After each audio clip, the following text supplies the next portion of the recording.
It's Steph from Family Health and Happiness, and today I'm doing a bit of laundry renovation, and I thought I'd share with you guys what I'm up to. I'm going to be also sharing some do's and don'ts, but first, if you haven't subscribed to my channel, I'd love to have you here. I also have an Instagram page which also has some extra things that I do during the week that I may not share on my channel, so go ahead and follow us, and I'd love to have you there. The first thing I would say to you is to do measuring. So measure as many times as you feel that you need to do to make sure that you're getting the right measurements.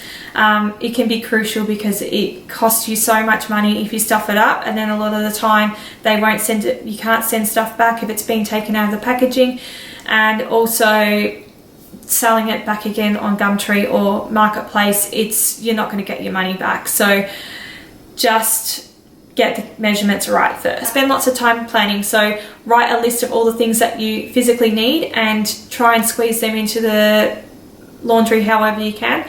Then write a list of the things that you want, and then try and incorporate them into the laundry. So while you're doing this, you need to think about your layout, and you need to think about how much room you've got, so all the measuring comes into play as well.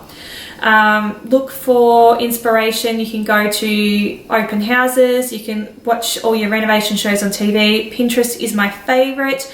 And even Facebook pages, so home decorating Facebook pages are great too. You just post, a laundry post, and people will give you heaps of photos and ideas of what you can do. Go in and have a look. If it isn't what you like, go and look at the kitchen cabinetry. Go and see what they've got on offer, and then make it work for you. You've got your measurements there. I personally went to Bunnings and looked at their range, and they had $6.99, I think it was, or $5.99 for a kitchen laundry, and it was really tacky. So I ended up getting the Caboodle kitchen range. The lady there, when I went to pre-order it, advised me against it because she said it was going to be so much dearer. It ended up being an extra $300 dearer. So for an extra $300, I got something that I loved. So don't compromise. You only want to do this once. In saying that, don't just get what they've got in that range as well. So if you are going for you've bought from, say, a cabinetry from a range like Caboodle, don't just go for their range.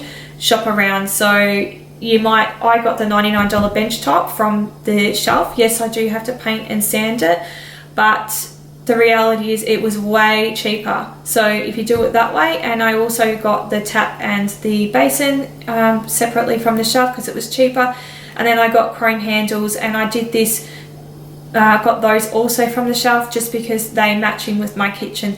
So not only was it cheaper, but now I have more of a flow in my house because I have went and looked around and shopped around. Now, the biggest mistake I have made is I just put my laundry in. I got so impatient, put it in, and that was it. So now I've had to plaster around it, we've had to paint around it, I've had to tile around it. It is not ideal. So now I'm up to doing my bench top, which should have been done before. So first thing you do is plaster, then you do is paint.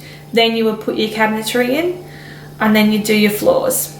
If you do need to paint any of your cabinetry, do it first, then do your floors, and it's going to save you money as well, because if you do have lots of kickers as well to go on the bottom, you don't have to be tiled under there. So if you did it first and you tiled under there, you've probably wasted money on tiles to go under there, or labour. Then just tile your splashback so you're not guessing where the cabinetry is going and all that sort of thing. So I hope you learned from those do's and don'ts. I'm just about to get stuck into some sanding and varnishing, so I'll share that with you guys. So I'm just using 180 grit sandpaper, and I've just got a little electric sander. So I'm just gonna sand up and back, so you want to go with the grain of the bench. Exactly what I was saying before, why you should always paint everything first. I've had to tape everything up and hope for the best. So yeah, and working around this tap here is going to be a real pain. Hit it! That's what I'm talking about. Wait! Okay, now, from the beginning. Hit it, boys.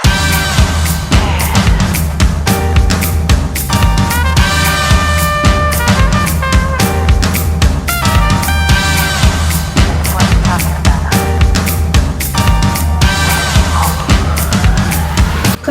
big bench, I'm just going to paint a section and then wipe it down.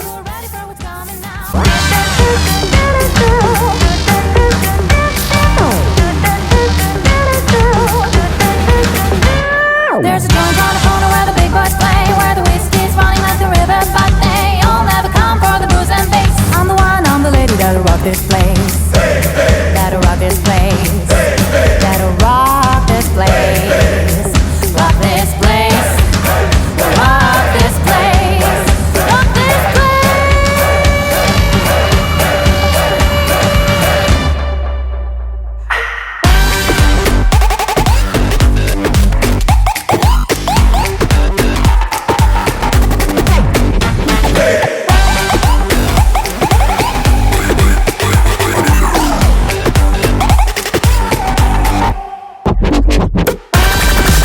I'm just going to get my rag and start wiping it off. Okay, now, from the beginning.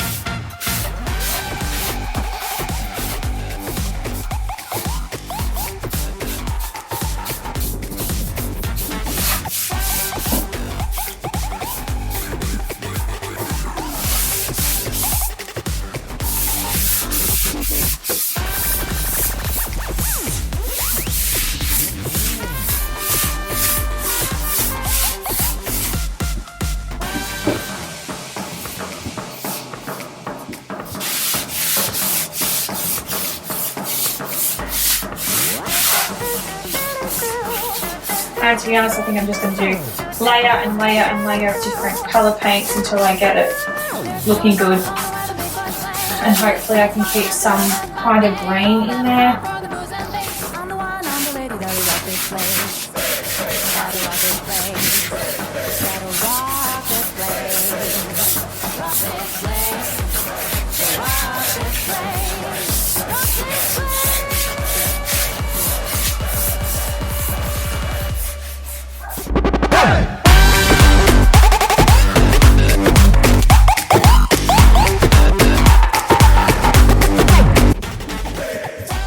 It's actually coming up better than what I thought. Yeah, but I'm not happy with this around the sink area. So I might redo some of that.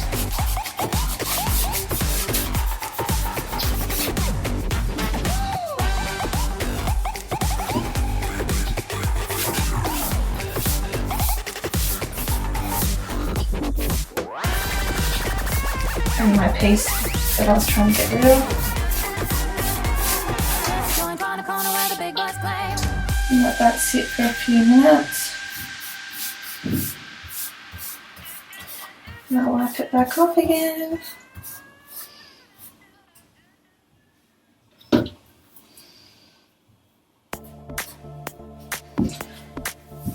So I have no idea what this colour is either.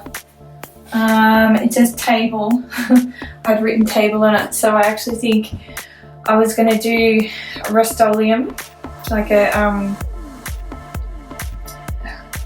what's it called? I was going to do Rust-Oleum chalk paint, and I picked either Country Grey, which this isn't the Country Grey, because Country Grey had a bit more brown to it, or there's another grey, but this doesn't look like that colour, I don't think, because it's got a blue to it, like it's more like the tiles, so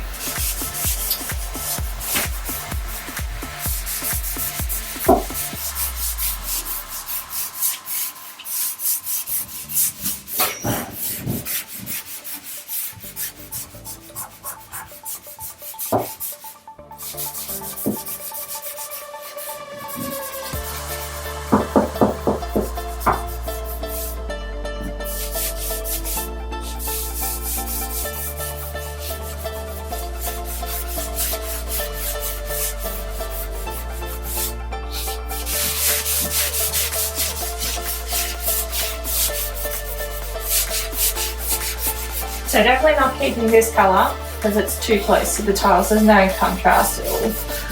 But so there's our mark there. And there's a bit of water damage there. but it is covering it. So I've just done the other coat and I've wiped it away, same thing as what I did with the first coat. You'll see this part over here looks really cool, if you can see it properly.